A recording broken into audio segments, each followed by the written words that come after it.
Many believe combat training is just about accumulation, gathering more moves, hitting harder, moving faster.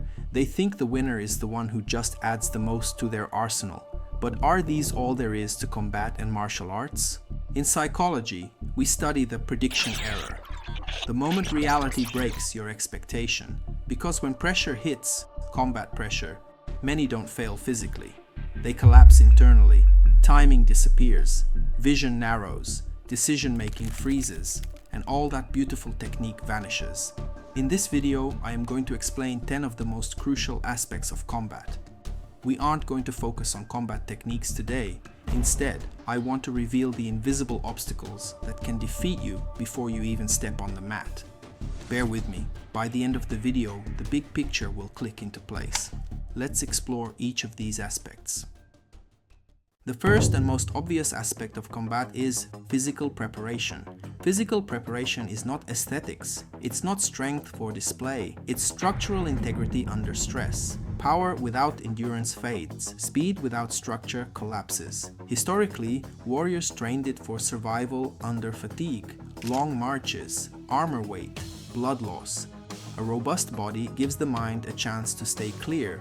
Physical preparation is nervous system insurance. Without it, mental training has nothing to stand on. As they say, fatigue makes cowards of us all.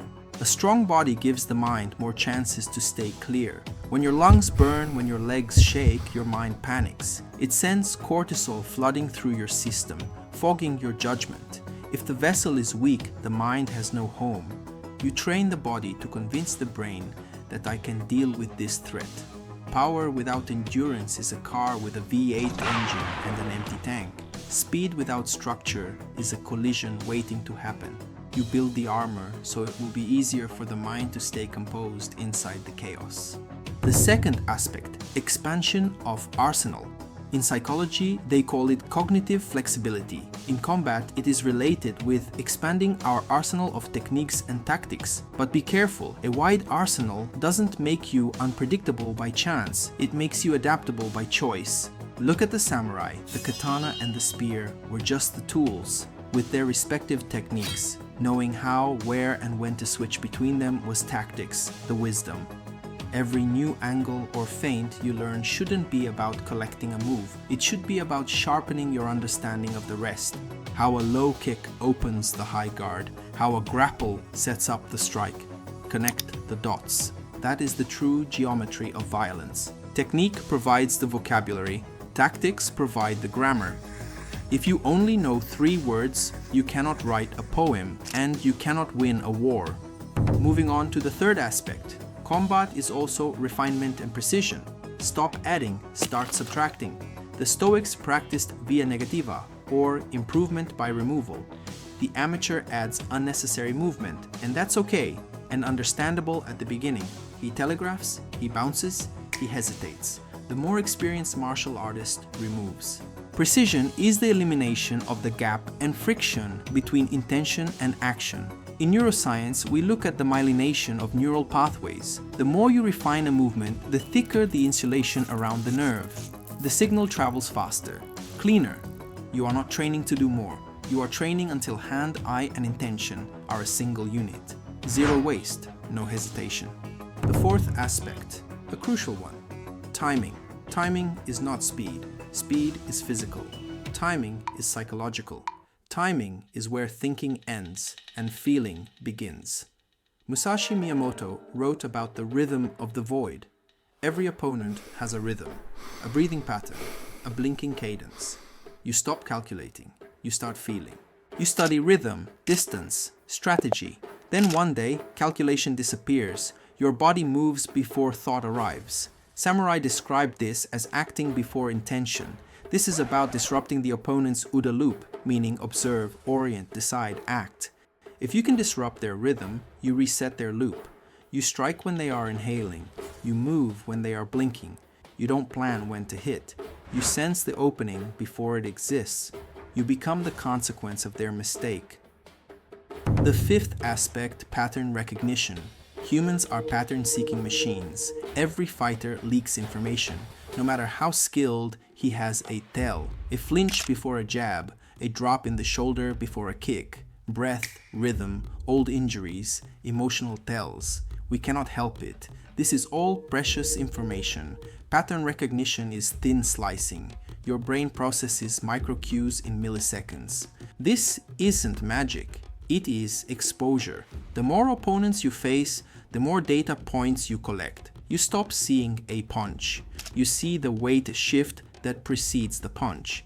In a way, you are reading the past to predict the immediate future. The sixth aspect, discipline cultivation. Motivation is a feeling. Feelings come and go. Discipline is not an emotion. It is a contract, a manifestation of will in the way we act. The dark night of the soul visits every fighter. The morning you wake up cold, uninspired, that is the only moment that counts. Doing what must be done when you don't want to do it. That is the separation between the hobbyist and the warrior. It is loyalty to your future self, to a powerful cause. Every session you skip is a vote for your own weakness. Every moment of consistency is a brick in the fortress. Now, the seventh aspect, mental toughness. Mental toughness is not the absence of fear, not emotional numbness. Fear is necessary. Fear keeps you alive. Toughness is the ability to keep your prefrontal cortex, the logic center in the brain, online when your amygdala, the fear center in the brain, is screaming, run. It is the ability to breathe through the pressure. Pressure doesn't build toughness. Response to pressure does. Steel is forged in fire, then quenched in water, heat and cold, stress and recovery.